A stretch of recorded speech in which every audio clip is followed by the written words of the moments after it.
음악은 못 들려드립니다. 말로만 하는 음악 이야기. 네. 시작하겠습니다. 자, 이번에는 키스 자렛. 키스 자렛을 뭐 엄청난 활동을 다 이야기하긴 그렇고, 오늘은 키스 자렛이 솔로 활동을 한 솔로 곡들 중에 한 3곡을 링크를 달고요. 키스 자렛의 솔로 앨범들에 대해서 한번 얘기를 해봤으면 좋겠어요. 지금 그 우리나라에서 대단하다는 이 건반 주자들 누구한테나 자꾸 물어봐도 키스 자렛하는 신이라고 그럽니다. 그러니까 뭐 그냥 더 이상 없습니다. 그냥 저 키스 자렛 위로 없다고 그래도 섭섭해할 피아니스트 없어요. 예. 그죠? 저만 해도 단일 아티스트 판이 제일 많은 게 마일스 데이비스하고 키스 자렛인 것 같아요. 대단해요. 키스 자렛이 한 80년대부터는 트리오, 그 스탠다드 트리오라고 하는 베이스에 게리 피콕하고 드럼에 잭 드조넷, 피아노에 키스 자렛, 이렇게 트리오 활동 위주로 하시면서 간간히 솔로로 콘서트하고 앨범 내고 이 활동만 지금 몇십 년째 하셨잖아요. 키스 자렛 45년생이시더라고요. 저희 어머니랑 동갑이시더라고요. 그러면 지금 한 76세 되신 건데 우선 가장 최근 근황부터 얘기를 해야 될 것 그렇죠. 같아요. 2달 전인가 10월 달에 뉴욕타임스에서 기사가 났죠. 네. 2018년부터 뇌졸중이 와갖고 지금 좌반신 불수 상태이시다. 그래서 많이 이제 치료를 받아갖고 목발 짚고 이런 건 가능한데 피아노 연주는 불가능한 상태다. 사실은 팬들한테는 되게 충격적인 소식이죠. 예. 약간 상상이 안 가요. 그 연주하는 모습은 뭐 DVD나 뭐 유튜브만 봐도 많이 올라와 있는데 이제 연주가 자기 자신이 피아니스트로서의 정체성을 상실한 상태라고 본인이 이야기를 했대요. 3살 때 신동 소리를 듣고 피아노를 쳤잖아요. 뭐 5살 때 TV에 출연하고 뭐 7살 때 콘서트하고 자기 자작곡으로 뭐 그런 얘기가 있죠. 예. 약간 현대판 신동 신화죠. 예. 오늘 저 쾰른 콘서트 저 파트 1을 갖다 우리 링크 걸었잖아요. 네. 저는 이 음악을요 여태까지 텍스트로만 들었어요. 김 감독이 저한테 곡을 갖다가 보내줘가지고 10대 번 들었을 거예요. 근데 그러니까 이 앨범이 단일 피아노 앨범 중에서 재즈 앨범은 물론이거냐 단일 피아노 클래식 다 합해갖고 단일 피아노 앨범 중에서 제일 많이 나간 앨범이에요. 예. 한번 들어주세요. 이거 김 감독이 이 소장하고 있는 앨범입니다. 호주에서 샀다고요? 네, 저도 한 20년 넘은 것 같아요. 산지. 예. 400만 장 여태까지 팔렸대요. 피아노 앨범 중에서 피아노곡 앨범 중에서 제일 많이 팔린 앨범을 보고 계십니다.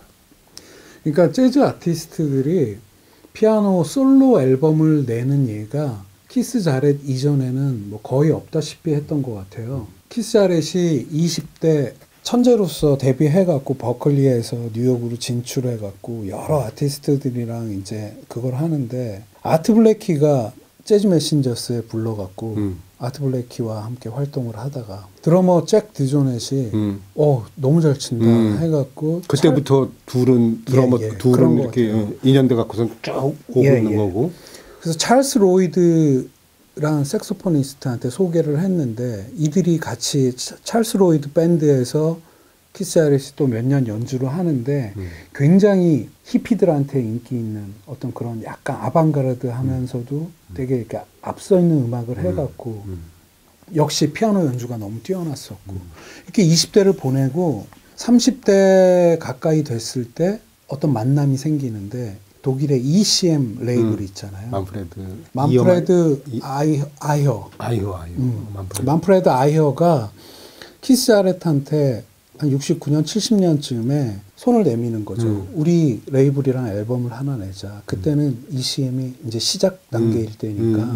만프레드 아이허는 트리오 앨범을 내자. 이렇게 했는데 키스 자렛이 잠깐만 나 그냥 피아노 솔로로 한번 해도 되겠어? 근데 그때까진 그런 앨범을 많이 안 낼 때라서 근데 만프레드 아이어도 굉장히 생각이 앞서 나가 있는 사람이니까 그럽시다 하고 피아노 솔로 앨범을 아무런 준비 안 하고 즉흥 연주로만 해서 솔로 앨범을 71년도에 나오는데 그게 Facing You라는 앨범이에요. 그 앨범은 70년도 즈음에 키스 자렛이 마일스 데이비스 밴드에 있었어요. 마일스 데이비스 밴드가 오슬로에 공연으로 오는데 거기에서 녹음을 솔로 앨범을 녹음을 해갖고 이게 공전의 히트를 해요. 아 이게 되는구나. 그냥 피아니스트 혼자 아무런 보조 악기 없이 솔로만 해도 되는구나. 해서 그렇게 해서 이제 공연도 하고 하다가 나온 판이 이 판이죠. 75년도에 독일에서 쾰른에서 라이브를 하는데 이 뒷이야기가 있더라고요. 몇 년 전 우리나라 수능에 2017년. 예. 2017년. 나왔다고 하는데 영어 영역 지문으로 이 공연에 관한 뒷얘기가 이렇게 나와요. 근데 정말 감동적이에요, 이 얘기가. 근데 그 당시 고등학생이 키스 자렛을 좋아하는 학생이 한두 명이라도 있었을지 모르겠는데 이야기인 즉슨 이렇더라고요. 이 이제 솔로 투어를 막 이제 ECM의 만프레드 아이어 프로듀서랑 같이 다니고 있는데 굉장히 지친 상태였대요. 네. 근데 독일 쾰른에서의 공연은 좀 저는 그게 되게 이해가 안 가는데 17살짜리 여학생이 그래 여학생이 공연을 주최를 했는데 뭘 얘기 계세요? 김 감독이 먼저. 이름이 뭐더라? 베라 브란데스. 베라 브란데스. 프로모터가 17살짜리 베라 브란데스라는 여학생인데 얘가 공연을 쾰른 오페라 하우스를 잡고 공연을 이제 하기로 해서 ECM에서는 녹음 준비까지 해놓고 하는데 여러 가지 안 좋은 일이 겹치더라고요. 피아노가 일단 그 콘서트용 그랜드 피아노가 아니고 그 연습용 피아노로 잘못 와 있었고 그마저도 검은 건반은 끈적끈적하고 흰 건반은 잘 고음부가 작동을 안 하고 페달도 고장난 상태고 그래서 이 상태로는 연주가 불가능하겠다. 이제 키스 자렛이 얘기를 하고 키스 자렛은 차에 가 있었대요. 키스 자렛이요 얼마나 까칠하냐면요. 이제 김 감독 얘기 전에 이걸 아셔야 돼. 후라시 터트린다고 나가요. 공연 안 하고 그리고 누가 기침하잖아요. 그러면 다 같이 한번 기침합시다. 그러니까 정말 민감해요. 그러니까 지금 근데 그런 성격의 사람이 이제 그 상황을 봤으니까 이제 차에 간 거야. 그때는 좀 승질이 덜했는지 이제 30 즈음이잖아요. 30이죠, 30. 예. 75년도면 키스 자렛이 차에 가 있는데 피아노를 빨리 섭외를 하던지 어떻게 해야 되는데 그날 또 악천후 비가 너무 많이 와갖고 그런 고가의 피아노로 옮길 수도 없고 고장 나니까 그래서 이 학생이 가갖고 창문 두드리고 읍소를 했겠죠. 봐달라. 녹음 준비까지 돼 있고 해서 키스 자렛이 다른 거 다 없고 그냥 너 때문에 하는 거야 하고 공연을 했는데 쾰른 오페라 하우스잖아요. 장소가. 오페라 공연이 끝나고 11시 30분부터 공연이 시작하는 건데 일단 공연이 들어가는 거죠. 근데 이제 고음부가 안 된다고 하니까 제가 전문 피아노를 칠 줄 모르니까 그냥 들은 이야기지만 고음부를 피해야 되고 페달이나 저음부도 좋지 않고 그러니까 이 중음역대에서 피아노를 치는데 현재까지 가장 훌륭한 연주가 그날 펼쳐진 거죠. 전화위복이야. 전화위복 오히려. 테드라고 왜 이렇게 사람들 나와서 테드 강연 아주 유명한 거기에서도 어떤 사람이 이거를 예를 들어서 이야기를 하더라고요. 어떠한 역경과 고난이 있어도 그런 부담을 갖고 하는 데서 상상하지 못한 어떤 좋은 결과가 나올 수 있다. 뭐 이런 얘기를 하는데 영웅전의 뭐 기본 플롯이죠. 키스 자렛도 이 가장 훌륭한 연주가 그날 녹음이 됐고 그게 판이 나왔고 아직까지도 많이 팔리는 이 앨범이 된 거죠. 가장 많이 팔린 피아노 앨범. 그래서 그냥 즉흥 연주다 보니까 곡들 제목이 키스 아리시 그 다음 앨범들도 계속 이런 식으로 하는데 파트 1, 파트 2, 파트 3 뭐 이렇게 나와요. 그러니까 파트 1, 파트 2A, 파트 2B, 뭐 파트 2C. C. 근데 이 앨범은 그렇게 돼 있죠. 그러니까 C는 앵콜곡이에요. 근데 파트 2C만 빼놓고는 전부 그날 즉흥 연주인데, 근데 저는 이제 이 얘기를 말씀드리고 싶어요. 그러니까 재즈라고 그러면, 재즈 딱 그러면 딱 떠오르는 단어가 즉흥 연주예요. 즉흥 연주가 없으면 재즈 아니지. 그렇죠. 그 재즈의 정신이고 재즈의 혼이고 재즈의 모든 거지 사실 즉흥 연주가. 근데 말이죠, 즉흥 연주인데 그냥 일반 재즈는 여러 가지 악기들이 이렇게 주고받고 이렇게, 그래서 화려하고 지루하지 않고 아기자기하고 이런 게 있잖아요. 이건 피아노 하나예요. 그냥 무대 한 명만 딱 올라갔어. 그것도 망가진 피아노 딱 가지고. 그리고 준비된 거 아무것도 없어요.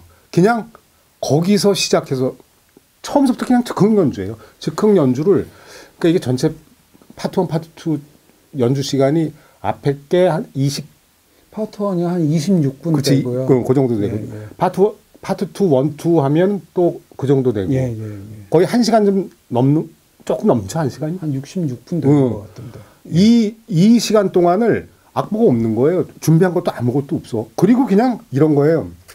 야, 우리 사랑에 대해서 한번 얘기해보자. 그럼 대학에 사랑에 대해서 이제 자기가 알고 있는 얘기들 이렇게, 그걸로 이렇게 하잖아요. 근데 그게 아니고, 사랑에 대해서 얘기해봐. 어디 인용도 하지 말고, 예도 들지 말고, 그냥 네 얘기 한번 해봐. 알았어. 그러고선 사랑 얘기 가지고선 그냥 혼자 66분을 떠드는 거야. 네. 막말로 얘기하면. 아무 자료 없이, 아무 뭐 어디 뭐 사랑에 대해서 누구는 이렇게 말했고 이런 거 없이 그냥 사랑은 이런 거야, 나는 이렇게 생각해 이러면서 그냥 쭉 풀어가는 거야. 야, 이게 말이나 되냐고. 그러니까 이게 모든 재즈 아티스트들이 그렇게 하고 있으니 재즈라는 음악의 가장 큰 매력이 그게 아닌가 싶고, 키스 자렛이 멘탈이 참 대단한 분이라고 생각하는 게, 그런 상태에서 몸도 굉장히 아팠대요. 식사도 좀 잘못된 식사가 나왔었다고 하고, 근데 어쨌든 11시 반에 공연을 시작을 하는데 처음에 피아노를 5초를 연주를 들어가고 잠깐 멈추는데 관객들이 웃어요. 이게 잘 들어보면 웃음소리가 들리거든요. 그게 왜 그러냐면, 쾰른 오페라 하우스에, 그러니까 우리 학교 이제 수업정 울리듯이 딩동댕동 뭐 이런 식으로 시그널 음악이 있었대요.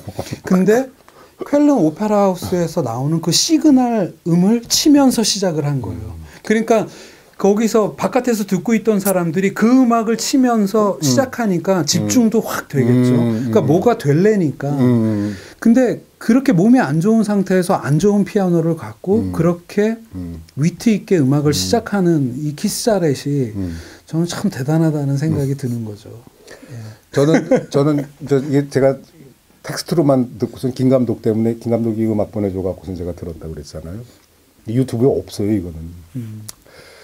근데 정말 연주하면서 기행이라고들 그러잖아요.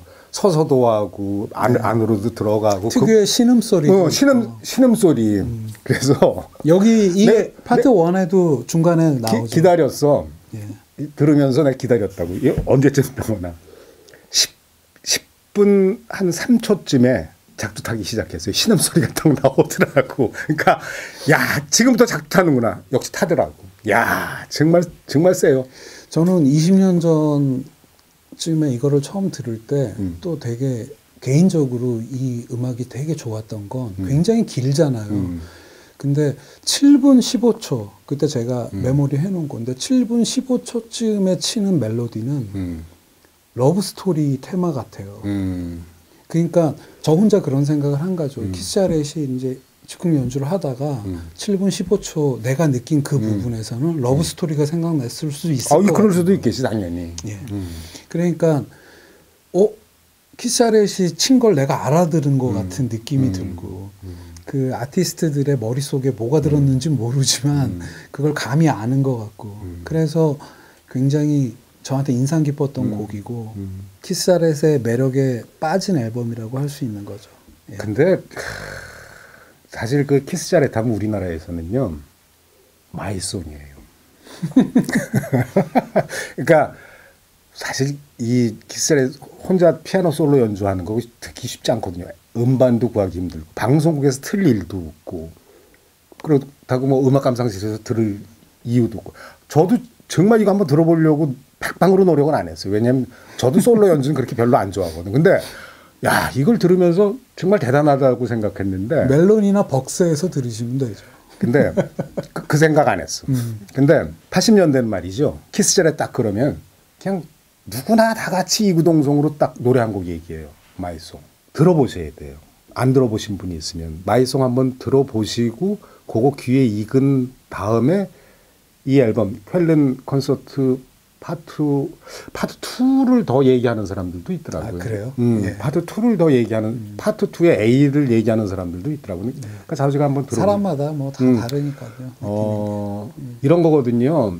80년대 왜 케미지, 송볼드 그게 왜 우리한테 먹혔냐면 아주 이렇게 감미롭고 서정적이지만 이렇게 좀 이렇게 뭐 그 안에 이렇게 좀 슬픔 뭐 이렇게 애조 뭐 이런 것들이 이렇게 깔려 있거든. 근데 마이송이 그래요. 아주 이게 정체가 뭐지 할 정도로 이렇게 잔하게 깔려 있어요. 그래갖고 재즈 클럽에서 키스 자렛 연주 80년대 우리나라에서 마이송이 도배를 했습니다. 마이송이 이거 네. 마이송은 앨범 없어요. 유튜브에 사실 우리한테 좀 어울리는 건 마이송은 키스 자렛 독주보다도 양 가발의 그 색스폰 연주랑 같이 하는 그 이 마이송은 정말 압권이죠. 우리 정서로는. 그러니까 제가 오늘 키스 자렛 소개한다 그러니까 제 지인이 마이송 얘기는 꼭 해주십시오. 그러니까 이게 사람마다 되게 다른 것 같아요. 저는 마이송 그 즈음에 키스 자렛의 앨범을 듣지 않거든요. 김 감독은 골수야. 골수야. 근데 하여간 김 감독 덕에 그래서 우리가 좀 깊이 있는 거 지금 많이 듣고 있습니다. 저희 이제 수박 겉핥기를 이렇게 잘 얘기 말씀드리는 거고.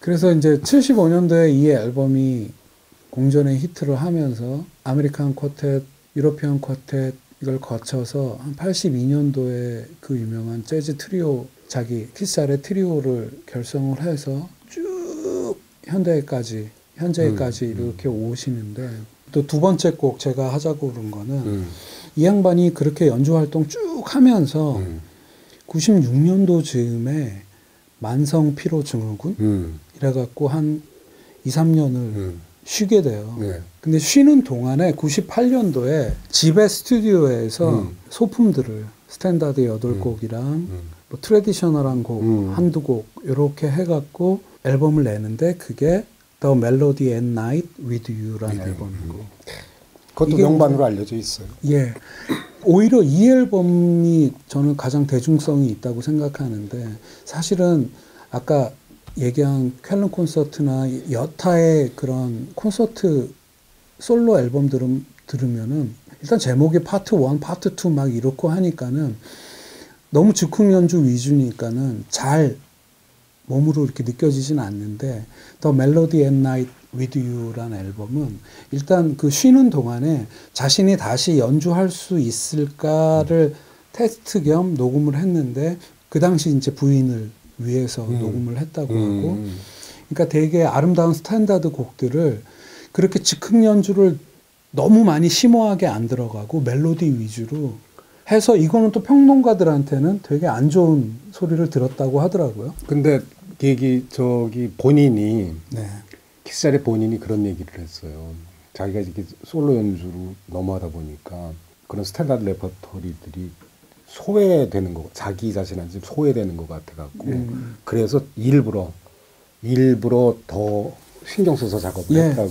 뭐 근데 사실은 키스 자렛 트리오가 하는 곡들이 자기네가 처음 하는 작곡한 곡들이 아니고 스탠다드 위주로 했으니까. 근데 솔로 하는 경우에는 즉흥 연주 위주로 하다가 이거는 이제 라이브가 아니고 집에 홈 스튜디오에서 이렇게 나긋나긋한 멜로디의 곡들을 했는데 오히려 이게 은근히 팬들이 많은 것 같고요. 이 앨범 중에 제가 소개하고자 했던 곡은 My Wild Irish Rose. 그러니까 뭐 아일랜드 약간 민요스러운 곡인 것 같아요. 1800년대 야생 아이리시 장미. 예. 되게 아름답고 조용하고 차분해지는 멜로디니까 오히려 처음 키스 자렛을 만약에 듣는 분들이 계시다고 하면 이 앨범은 구입해서 그냥 이렇게 공부하거나 혹은 혼자 일할 때 이렇게 틀어놓으면 굉장히 좋은 곡 같아요. 그리고 그 다음에 네. 그리고 세 번째 곡은 가장 최근에 앨범이 2장이 나왔거든요. 뮤니 2016. 그 뮌헨 2016년도에 유럽 투어에서 뮌헨 공연으로 앨범이 작년에 나왔고 명반으로 벌써 꼽히고 예, 있습니다. 올해 며칠 전에 나온 11월 달에 나온 그 앨범이 하나 있는데 부다페스트 콘서트라고 헝가리 부다페스트에서 키스 아렛의 목의 뿌리가 헝가리래요. 외할머니가 헝가리인. 예. 슬로베니아계 헝가리인이라고 하나 뭐 하여튼간 그런데 그렇죠. 어머니도 헝가리인. 예. 그러니까 2018년도에 뇌졸중으로 쓰러지시기 전에 그 전 앨범에 미국에서 하는 앨범 라이브 한 게 하나 나왔었고 그리고 최근에 앨범이 2개가 나왔는데 부다페스트 콘서트에서는 Answer Me라는 곡인데요. 그냥 뭐 이유 없어요. 저는 이 곡이 너무너무 좋더라고요. 그러니까 최근 그때쯤에 유러피언 투어에서는 파트 1, 파트 2 이런 식으로 즉흥 연주를 하고 앵콜 곡으로 한두 곡을 이렇게 주로 했는데 그게 Answer Me라는 곡이랑 It's Your Lonesome Town인가 하는 곡을 하셨는데 Answer Me는 뮌헨 라이브에서도 그 음반에도 들어있고 요 부다페스트 음반에도 들어있는데 싱글로 유튜브에 올 중반에 한번 나왔었고 그때 들었고 아직 음반은 사지는 못했는데 Answer Me란 곡이 참 좋아서 키스 아렛의 솔로 생활에서 그걸 다 들어볼 수는 없어요. 너무 많아서 판이. 정말 많죠. 예. 근데 오히려 앵콜곡은 사람들의 박수를 받고 다시 나와서 이제 긴장을 풀고 아름다운 멜로디 위주로 서비스하는 곡이기 때문에 이 Answer Me를 들으시면은 또 이렇게 아름다운 멜로디를 이렇게 푸는구나. 그런 것도 느끼실 수 있을 것 같고, 예. 부다페스트 콘서트 Answer Me를 갖다 딱 들으면서 제가 자료 조사를 좀 해봤어요. 그랬더니 키스 잘에 못하는 게 없어요. 뭐 피아노만 치는 게 아니고요. 타악기도 하고 관악기도 하고 다 해요. 그래서 옛날에 그 자기가 다 해갖고선 예, 앨범도 내고 뭐 이런 뮤지션인데 그 제가 말씀드렸잖아요. 마이송이니 들어보면 Answer Me까지 같이 이렇게 딱 들어보면 그 뭔가 모르게 이렇게 애잔한 게 있어요. 애잔한 게. 음악에 담긴 애잔함이 우리랑 그렇게 먼 애잔함이 아니고 우리 정서랑 먼 것도 아니고 모계가 헝가리예요. 그래갖고선 헝가리 이모가 3살 때 사실 그 즉흥 연주를 일부러 시켰다고 그러더라고. 그 조카 이 재능을 보고서. 그래서 나중에 그 정통 그 클래식을 연주하다가 64년에 재즈하겠다고 도망온 거 아니에요. 원래는 아주 제대로 그 음악 공부를 했는데 바르톡이라는 그 헝가리 작곡가 교수면서 뭐 45년도에 벨라 바르톡. 벨라 바르톡. 이 음악에 영향을 적지 않게 받았다고 그러더라고요. 피가 헝가리 피가 있거든요. 헝가리가 우리나라처럼 헝가리가 꼭 그러거든요. 폴란드 헝가리가 거기가 정말 그 민초들이 정말 힘든 역사를 가지고 있는 나라예요. 그러니까 그런 게 그 애조가 굉장히 가까워요. 그러니까 그러니까 미국의 슬픔 할 때 이런 그 느낌, 음색이니 소리니 이런 거랑 달라요. 키스 잘해서. 근데 이게 그 이유를 갖다가 저는 모계가 헝가리 쪽이라서 그리고 그 음악에 그런 부분이 있어요. 마침 이 부다페스트 콘서트가 제가 알기로 벨라 바르톡 콘서트 홀에서 한 걸로 알고 있고 벨라 바르톡에 대해서 부다페스트 헝가리인들 앞에서 벨라 바르톡에 대한 이야기를 또 공연 중간중간에 했다고. 그러면 어쩌면 제가 만약에 헝가리인이면은 그날 그 연주 속에는 그 헝가리 사람들만 느낄 수 있는 어떤 그러한 멜로디일 수도 있고 정서가 들어가 있었을 것 같아요. 왠지. 예. 키스 잘렛이 자기 입으로 한 얘기예요. 실제적 슬픔을 이야기하고 싶다. 실제적 슬픔. 그러니까 슬픈 곡조 뭐 이런 패턴이 있잖아요. 그런 게 아니고 정말 우리 감정으로 가지고 있는 그 슬픔 그리고 이 삶 속에서 부딪혀서 느낄 수밖에 없는 그 슬픔 그거를 이야기하고 싶다. 실제적 슬픔이라는 표현을 쓰더라고요. 자기 음악의 그 애조에 대해서. 참 이렇게 들어보면 정말 그 카타르시스라는 게 멀리 있는 게 아니에요. 들으면 제가 이 관해라고 다 풀어지지는 않아요. 근데 이렇게 맺혔던 게 음악을 들으면 이렇게 말랑말랑해져요. 그 정도까지 우리를 끌어가는 한마디로 피아노의 무당이지 뭐. 그렇게 말할 수 피아노로 한풀이를 해주니까 좌우지간 듣는 사람의 그 거를. 근데 이제 아프셔갖고 그러니까 또 다른 연주를 들을 수 있을지도 모호하고 그리고 키스 자렛의 그 유명한 트리오도 그 베이시스트 게리 피코크가 올해 중반에 돌아가셨잖아요. 잭 디존에 아직 생존해 계시고 키스 자렛은 아프고 그러니까 이제는 아마 역사 속의 앨범들이 될 거고 새로운 앨범들은 아마도 그 전 연주를 뒤늦게 리이슈하는 거 말고는 듣기 힘들지 않을까 생각하면은 팬으로서 좀 슬프기도 하네요. 네. 길게 얘기하다 보니까 아니 길게 얘기할 수밖에 없어요. 워낙 정말 대단한 피아니스트니까요. 아주 온갖 방면을 다 아는 정말 크로스오버 뮤지션이죠. 그렇죠. 크로스오버 뮤지션이죠. 자, 그럼 키스자렛은 나중에 다시 한번 트리오 위주로 한번 트리오 위주로 한번 하기로 하고, 예. 오늘 키스자렛 이야기 여기서 마치겠습니다. 네.